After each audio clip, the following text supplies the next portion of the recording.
I am Sonali Beldal, research scholar student in Mysore Global University, Department of Library and Information Science.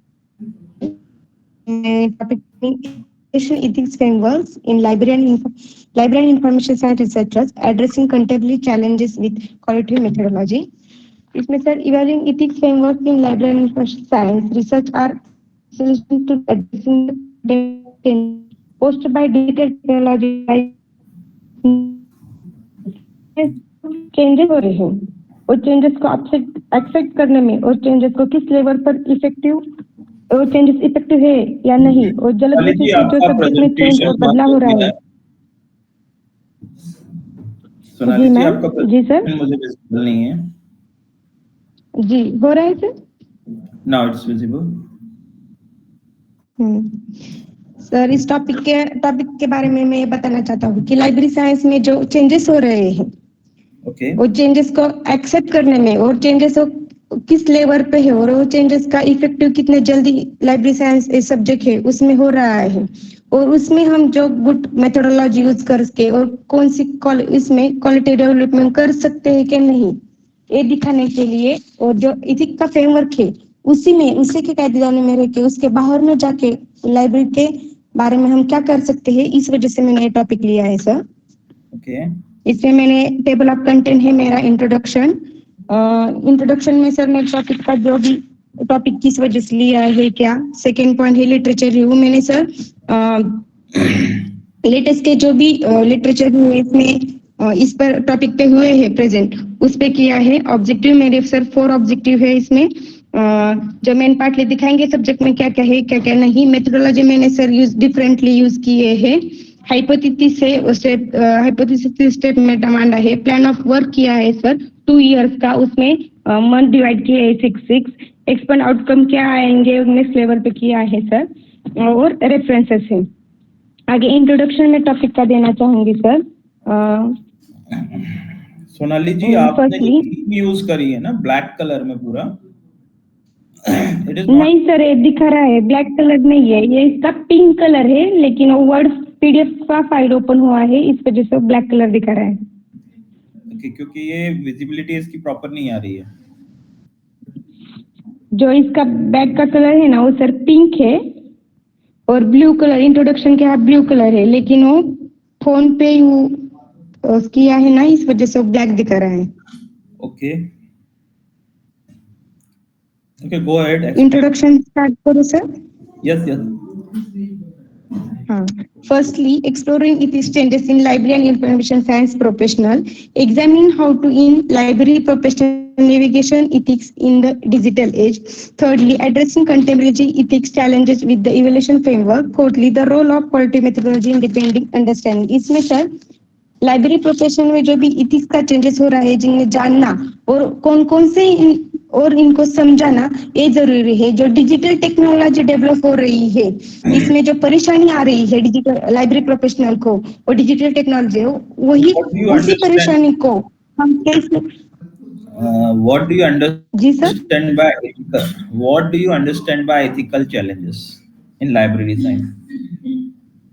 मतलब sir जो नैतिक ethics बोल के मतलब है जो नैतिक्स का है वो लाइब्रेरी का एक फ्रेमवर्क रहता है सर जो डिसाइडेड है यही रहेगा लेकिन उस पे डिजिटल वजह से के ऐड होता जा रहा है कंटेंट उस कंटेंट को हम डेवलप कर सकते।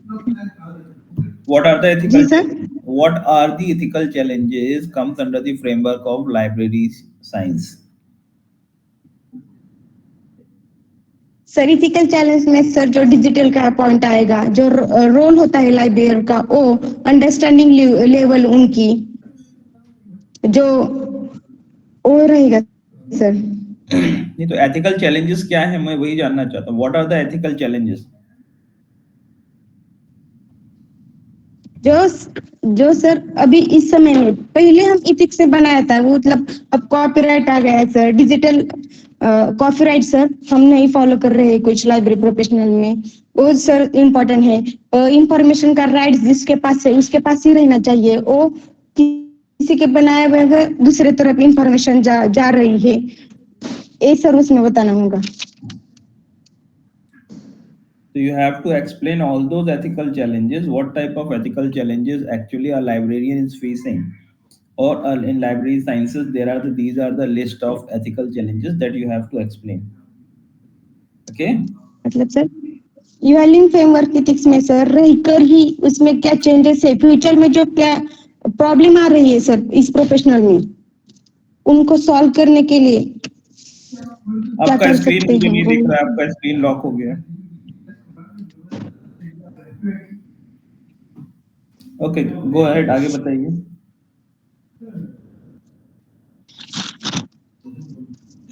आगे सर मैं बताना चाहूंगी जो लाइब्रेरी प्रोफेशनल में चेंज हो रहे हैं वो फ्रेमवर्क है ना, उसमें ही रहकर समय समय पर फ्यूचर में जो प्रॉब्लम आएगी वो जो इथिक्स में चेंज हो गए उसमें रहकर ही उसके समस्या का सॉल्यूशन कर सकते हैं कि नहीं, वो बताना चाहूंगी मैं इसमें सर। और इसमें हम सर क्वालिटिव मेथोडोलॉजी लेके इसमें क्या कर सकते हैं बिफोर और आफ्टर चेंजेस में जो होंगे उसको मिलाकर अंडरस्टैंडिंग करना होगा कि हम क्या ये चेंजेस है ये हमको एक्सेप्ट करना होगा, ये चेंजेस है ये हम एक्सेप्ट नहीं कर सकते, लेकिन उनको और जो इथिक्स का हमका फ्रेम है उसमें बैठाना है।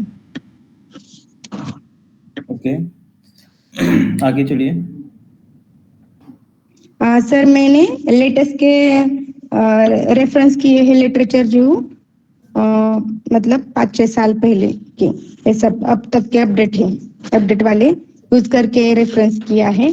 मेरा सर ऑब्जेक्टिव ऑफ स्टडी इनमें सर फर्स्टली है आइडेंटिफाई की of ethic changes facing in allies professional.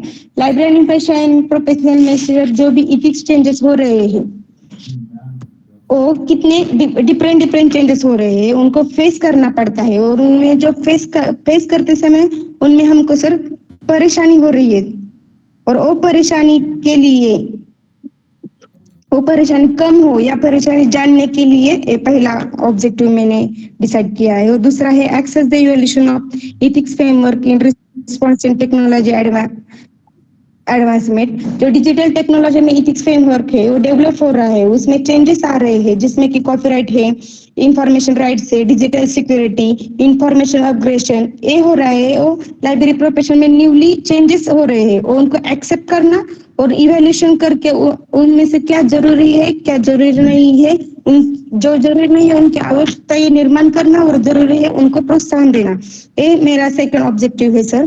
Thirdly exploring the role of quality methodology in understanding this ethics dimension. इसमें सर क्वालिटी मेथोडोलॉजी कंसेप्ट को अंडरस्टैंड कर लेना है और deep study करके इसमें से ज्यादा जरूरी क्या है, मेथोडोलॉजी कौन सी यूज कर सकते हैं,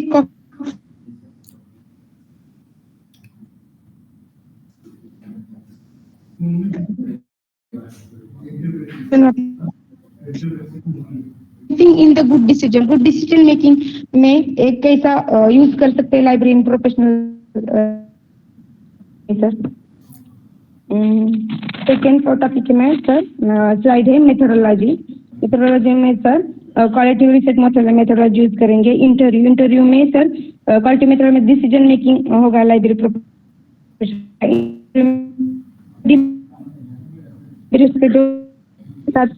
इंटरव्यू कंडक्ट करने के बाद इंफॉर्मेशन मिलेगी सर। उसमें फोकस ग्रुप मतलब ग्रुप ग्राइडर करके डिफरेंट लाइब्रेरी के प्रोफेशनल को लेके उनसे डिस्कशन करके इथिक्स के बारे में क्या है क्या नहीं ऐसा करेंगे। Case study sir general experience decision making library professional में सर केस स्टडी यहाँ पहला हुआ है हम यहाँ के एक लाइब्रेरी लेके उसमें कैसा कर सकते हैं टॉपिक रिलेटेड लाइब्रेरियन को इथिक्स के बारे में क्या मालूम है क्या नहीं वो कर सकते हैं। डॉक्यूमेंटेशन से review literature ethics in policy and library literature survey करना है, इस टॉपिक के बारे में कितना डॉक्यूमेंटेशन पहला हुआ है और क्या हो सकता है, इनका जुड़ाव बसाना सर। मेथोडोलॉजी में हाइपोथेसिस में सर 4 रखे हैं, इसमें इवॉल्विंग इथिक्स स्टैंडर्ड है, उसमें LIC ethics framework adopting to addressing deleting policy and data collection. इसमें सर डिजिटल टेक्नोलॉजी में इंफॉर्मेशन का सेल्फ और डेटा सिक्योरिटी सेफ्टी के लिए लाइब्रेरी प्रोफेशनल इवोल्यूशन स्टैंडर्ड कैसा अडॉप्ट करेंगे ये देखेंगे सर। सेकंड वाला है क्वालिटी मेथोडोलॉजी एंड इथिक्स, इसमें sir quality research in decision making in focus on the human research experience human depend on the decision level increase in library professional. thirdly है privacy versus exemplary, a balancing needed between protection and information. मतलब sir balance करना है हमें privacy में असले में, जो हम इथिक्स के बारे में, जो फ्रेमवर्क में बारे में जो नहीं बाहर जाना चाहता है वो नहीं जाएगा, वो जो अंदर है वो अंदर। लेकिन बाहर का जब अंदर कुछ भी इंफॉर्मेशन हम इथिक्स से रिलेटेड जो आएगी तो उसमें उसको अडेप्ट करके लेना है। और कल्चरल सेंसिटिविटी, जो डिफरेंस कल्चर को इन्वॉल्व करके मिक्स करके हमारे कल्चर में, मतलब एक अब डिजिटल ना आया है, इथिक्स पुराना है, नैतिक तत्व के साथ जाना है, लेकिन डिजिटल में कुछ ऐड हो गया तो हमको भी वो एक्सेप्ट कर लेना है उस कल्चर के साथ। ये मेरा हाइपोथेसिस होगा सर। प्लान ऑफ वर्क मैंने 2 ईयर में प्लान किया है। पहले 1 to 6 मंथ में सर लिटरेचर रिव्यू होगा, फाइनेंशियल डिजाइन होगा, इथिक्स अप्रूवल, 7 to 20 में कलेक्शन, इंटर ग्रुप और स्टडी होगा। सेकेंड ईयर में सर डेटा एनालिसिस, कोडिंग, दो उसको भी 2 डिवाइड मंथ में डेटा एनालिसिस, इसमें कोडिंग होगी, एनालिसिस होगा और राइटिंग होगी सर। और 19 to 24 में सर राइटिंग के कंक्लूजन, प्राउडी, रिसर्च और सबमिट रिव्यू होगा सर। और इसमें सर मेरे कुछ एक्सपर्ट आउटकम है, उसमें है आइडेंटिफाई ऑफ की इथिक्स, मतलब सर जो मेरे को आइडेंटिफाई होगी कि जो प्रॉब्लम है तो उसको डिफाइन करने में वो लिया है मैंने सर। बाद में data privacy, interpretive right, digital document, AI assistant in library science. Third है sir assembly of evaluation framework. Fourth है sir understanding how ethics frameworks have the adapting to new challenges. Fifth sir practically recommendation. Next providing a ethics guidance for allies professional. Conduct contribution of library literature. Next contribution to the broader discussions in the decision making in life. Future suggestion is further जो भी जो data से आएगा उसको समझना है, उसको एक रिसर्च में एक डायरेक्शन देना है, तो उस डायरेक्शन पे उसमें जो मिलेगा अब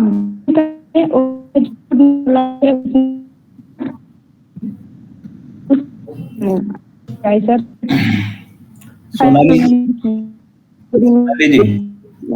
आप प्रेजेंटेशन बंद करके और अपना कैमरा ऑन कीजिए।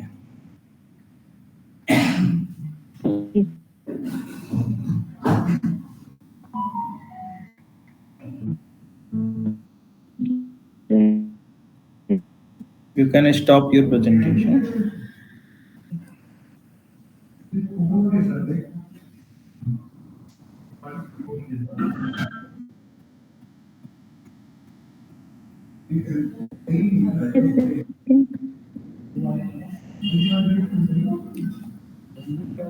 Yeah, open your camera.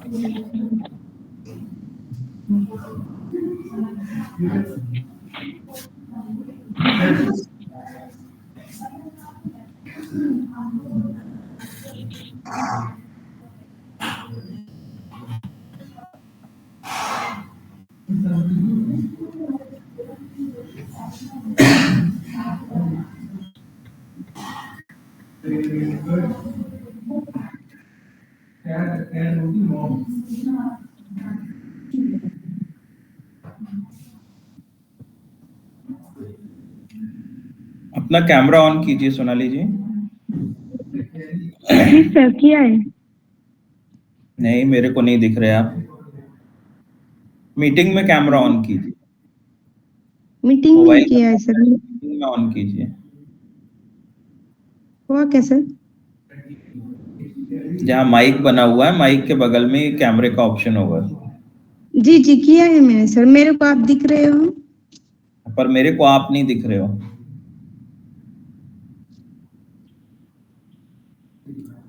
मेरे को तो दिख रहा है। मैं तो दिखूंगा क्योंकि मेरा कैमरा ऑन है। किया है सर मैंने कैमरा ऑन। अब देखिए सोनाली जी। सोनाली जी, प्रेजेंटेशन आपने बनाया है? जी सर। सोनाली जी, आपको रजनीत एक प्रेजेंटेशन शेयर करेंगी किसी और का। एक बार आप उसको देखिए तो आपको पता चलेगा कि आपके इसमें क्या-क्या कमियां हैं। जी सर। ठीक है। दूसरी चीज बहुत इंपॉर्टेंट है, आपने ओवरऑल जो प्रेजेंटेशन बनाया है और जो चीज आप एक्सप्लेन कर रहे हैं, उससे कोई भी आपको टाइटल अवॉर्ड नहीं करने वाला है कि आपको आरडीसी आपका क्लियर नहीं हो पाएगा। जी सर। ठीक है। सबसे पहली चीज है, आपने बात करी एथिकल चैलेंजेस की। तो आप आइडेंटिफाई कीजिए कौन कौन से एथिकल चैलेंजेस होते हैं इन जनरल। जी सर।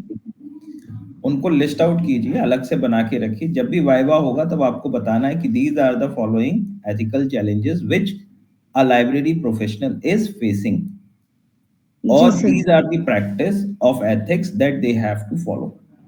इसके अंदर कॉपीराइट हो गया, इंटेलेक्चुअल प्रॉपर्टी राइट्स हो गए, साइबर सिक्योरिटी से रिलेटेड राइट्स हो गए, इंफॉर्मेशन का इश्यूज हो गए, ये सारी चीजें लाइन से आएंगी। जी तो सर। आपको वो सारी चीजें बतानी है जो आपने नहीं बताई। जी दूसरा, सर। आपने जो ऑब्जेक्टिव्स लिखे हैं दे आर वेरी, क्या बोलना चाहिए कि आपकी रिसर्च के डायरेक्शन को नहीं बता पा रहे हैं एग्जैक्टली आप क्या रिसर्च कर रहे हैं। आप जी सर। लाइब्रेरियन हैं, आपको समझना जी सर। चाहिए कि जो लिटरेचर रिव्यू है वो एक बहुत इंपॉर्टेंट पार्ट है। आपको ये बताना पड़ेगा कि आपके एथिकल चैलेंजेस और मॉडर्न टेक्नोलॉजी एरा के अंदर कौन ऐसे ऑथर्स हैं, बेस पेपर की मैं बात कर रहा हूँ, जो कि अभी इससे रिलेटेड फील्ड पे रिसर्च कर रहे हैं। ठीक है। आपने फिर बात करी कि हम मेथोडोलॉजी के अंदर क्वालिटेटिव रिसर्च या क्वांटिटेटिव रिसर्च कर रहे हैं, आप इंटरव्यू करने जा रहे हैं। अब किसका इंटरव्यू कर रहे हैं, वो कहाँ रहते हैं, कौन लोग हैं, वो सब किस इंस्टीट्यूट से हैं, कितने लोगों का करना चाह रहे हैं, आपने उनका सिलेक्शन कैसे किया, आपके पास जो इंटरव्यू आएगा उसमें इंटरव्यू में किस तरह आप उसका क्वेश्चनर प्रिपेयर करेंगे, ये सारी चीजें आपको मेथोडोलॉजी में बतानी है। आपने जो हाइपोथेसिस बनाई है वो हाइपोथेसिस नहीं है। ठीक है। आप एक चीज और सीखिए कि हाइपोथेसिस क्या होती है, उसे कैसे लिखा जाता है। आप ये बोल रहे हैं बार बार हम ऐसा करेंगे, हम वैसा करेंगे, no it is not like that. First of all you have to establish your subject, establish your concept of research. आप अपना concept of research, motivation of research, significance of research, scope of research कुछ भी नहीं बताएं। जब तक आप ये सारी चीजें नहीं बताएंगे ये रिसर्च कैसे होने वाला है, तब तक आगे काम नहीं चलेगा। लिटरेचर रिव्यू को थोड़ा सा ब्रॉड कीजिए। आपने सारी चीजें वन पेज पे खत्म कर दिया। इंट्रोडक्शन में आपका काफी सारा इंफॉर्मेशन आना बाकी है जो आपने नहीं दिया। जरूरी नहीं है कि आपकी पीपीटी में हो, इससे फर्क नहीं पड़ता। हेलो सोनाली जी, आप मुझे सुन पा रहे हैं? Am audible? Hello Sonali ji, am Audible?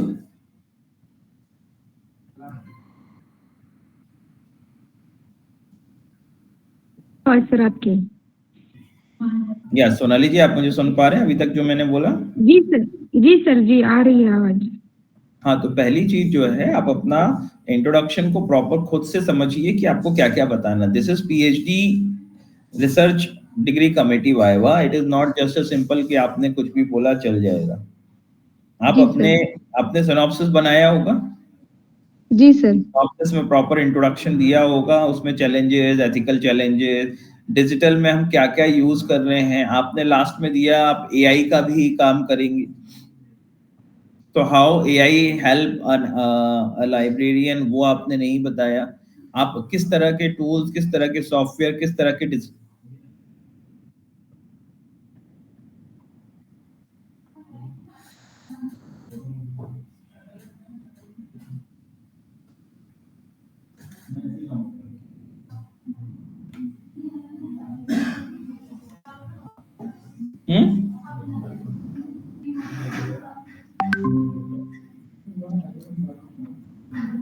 जी सोनाली जी, तो थोड़ा सा पहले रजनीत आपको एक वो प्रोवाइड कर दे रही हैं। जी रजनीत, सर। आप इनको एक सैंपल सिनॉप्सिस का पीपीटी, आरडीसी का पीपीटी दीजिए। ठीक है। कलर कॉम्बिनेशन वगैरह भी प्रॉपर यूज कीजिए जिससे कि वो प्रॉपर विजिबिलिटी हो। जी सर। ठीक है। और जब भी प्रेजेंटेशन करें तो कोशिश करिए कि लैपटॉप का इस्तेमाल करके प्रेजेंटेशन करें। जी सर। है ना, लैपटॉप हो या कंप्यूटर हो। आपको बेस पेपर आइडेंटिफाई कर लें, कौन कौन से रिसर्चर हैं। जैसे आपने बोला 5 साल के पुराने पेपर आपने यूज करें, जी सर। तो ये कौन उनके कौन सी, नाम बताने होंगे सर। नाम भी बताना पड़ेगा, उनने काम क्या किया है और उनके काम से क्या रिसर्च गैप निकला है।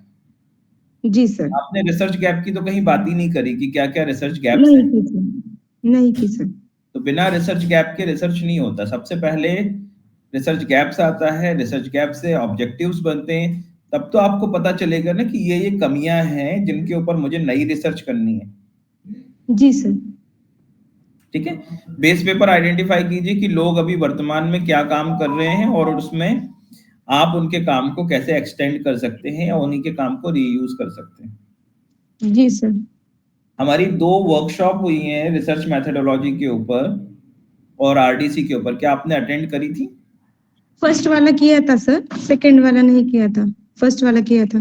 करना चाहिए था। इनके ऊपर हम बहुत सारी इन्फॉर्मेशन, सेकंड वाले में सारी चीजें समझाई थी। हमारे मुकेश सर ज्वाइन हुए थे, उनने बहुत कुछ बताया था। रिसर्च मेथोडोलॉजी, क्वालिटेटिव किस तरह की रिसर्चेज होती हैं, क्वालिटेटिव डिस्क्रिप्टिव सारी रिसर्चेस के बारे में उन्होंने बताया था। हमारे उसके रिकॉर्डेड वीडियो भी अवेलेबल है वेबसाइट के ऊपर, यूट्यूब के थ्रू आपको मिल जाएंगे, आप उनको एक बार देख लीजिए। तो आपके बहुत सारे डाउट्स क्लियर होंगे कि हमें प्रेजेंटेशन, आरडीसी प्रेजेंटेशन कैसे करना होता है, जी रिसर्च सर। प्रपोजल का प्रेजेंटेशन कैसे करना होता है। क्योंकि आप जब यूनिवर्सिटी में जाएंगे एग्जामिनर के सामने, वो तो आपको फेल कर देगा ऐसे, जी सर। तो आपको दिक्कत हो जाएगी। तो रजनीता आपको उनका यूट्यूब लिंक भी प्रोवाइड कर देंगी कि आपको ये दोनों वीडियो देखने हैं। अभी हमारी 24 और 25 को भी एक और वर्कशॉप हो रही है जो कि डेटा एनालिसिस के ऊपर हो रही है हाँ कि जी डेटा सर, एनालिसिस देखा क्या मैंने। है, कैसे डेटा एनालिसिस है, तो उसको भी ज्वाइन कीजिए। तो उसमें आपको पता चलेगा कि आपके रिसर्च का डेटा एनालिसिस कैसे होने वाला है, क्या क्या चीजें कलेक्ट करनी है, किस तरीके से करनी है, उसको अरेंज कैसे करना है, कैलकुलेशंस कैसे करने हैं, कौन कौन से सॉफ्टवेयर यूज हो सकते हैं। ठीक है, तो सब चीजें पता चलेगी। ठीक है, तो थोड़ा जी सा सर। अपने आप को प्रिपेयर कीजिए। इस तरह से विदाउट प्रिपरेशन सिर्फ हमने 5 या 6 स्लाइड्स बना दी, 10 पेज की आपने स्लाइड्स बनाई है, पर उसके अंदर इंफॉर्मेशन हम प्रॉपर्ली कैरी नहीं कर पा रहे। जी सर। ठीक है, तो आप उस पर थोड़ा सा वर्क कीजिए और हम एक और बार मिलेंगे। आप इसको दीजिए, आपका 10 बार भी आपको लगता है मॉक वाइवा देना है, I will be available for you, उसमें कोई इश्यू नहीं है। ठीक है, इसका अभी हम कोई चार्ज भी नहीं ले रहे हैं इस समय। दैट इज आपका जो बेसिक रजिस्ट्रेशन है अनुश्रम में, उसी में इंक्लूड है अभी। तो आपको भी जितनी बार इसके अंदर करेक्शन करके वाइवा देना है आप दे सकते हो। तो उसमें जो जो गलतियां जी होंगी ठीक हम है। बताएंगे, जो आपकी प्रिपरेशन में मदद करेगी। ठीक है, जी ठीक है सर, उसमें स्लाइड ऐड करती थी, उसको उनमें डालूंगी मैं सर। है ना, और स्कोप भी बाकी डालिए, भी। सिग्निफिकेंस ऑफ रिसर्च भी डालिए।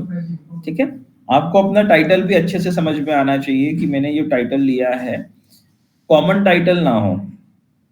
मेन चीज ये जी नहीं सर। है ना, कॉमन टाइटल ना हो, ऐसा टाइटल हो जिसपे हम अच्छे से वर्क कर सकें, रिसर्च कर सकें। ठीक है, जी सर। जी सर। ओके, चलिए, all the best. Thank you sir.